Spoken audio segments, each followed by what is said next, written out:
Paul Manafort.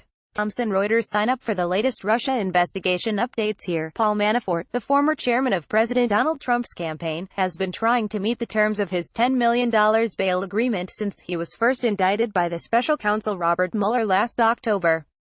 And he seemed close to making it until Monday, when Mueller's office accused him of attempting to influence witness testimony in connection to the Russia investigation.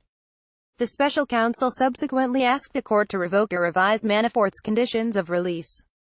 Citing the FBI agent Brock Domin, a new court filing accuses Manafort and an associate denoted in the document as Person A of reaching out to two witnesses associated with Manafort's past lobbying activities in an apparent attempt to coach their stories. The revelation is a big deal, and bad news, for Manafort for a few reasons.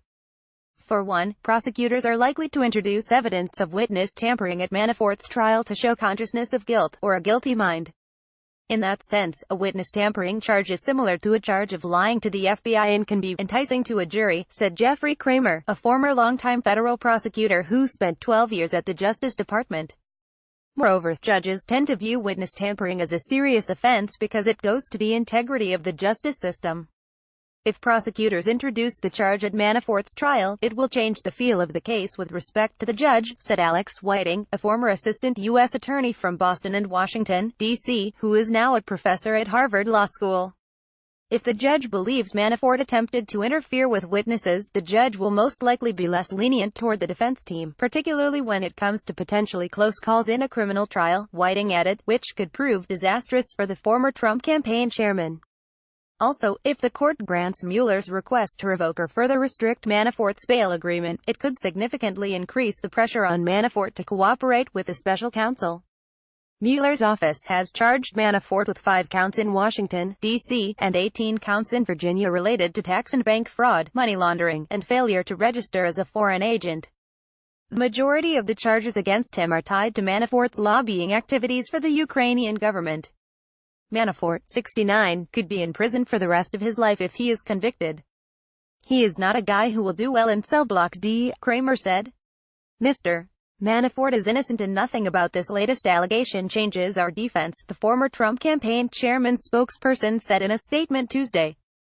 We will do our talking in court. A plea deal between the former campaign chairman and the special counsel could also spell trouble for Trump, who has sought to distance himself and the campaign from Manafort since he was first indicted last October.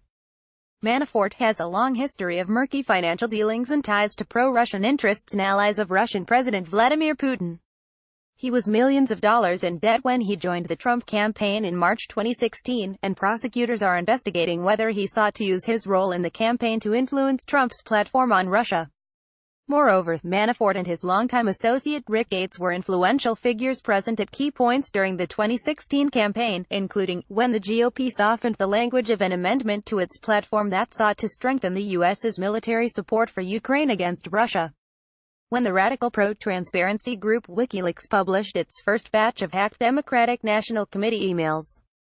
When senior members of the Trump campaign, including Manafort, met with a Russian lawyer at Trump Tower who was offering dirt on the election's Democratic nominee, Hillary Clinton. Gates pleaded guilty in February to 2 counts of conspiracy and making false statements to the FBI. Manafort has pushed back aggressively against prosecutors. But if Mueller can persuade the judge that Manafort has in fact been attempting to tamper with witnesses, that will be a significant blow to Manafort's defense going forward, Whiting said.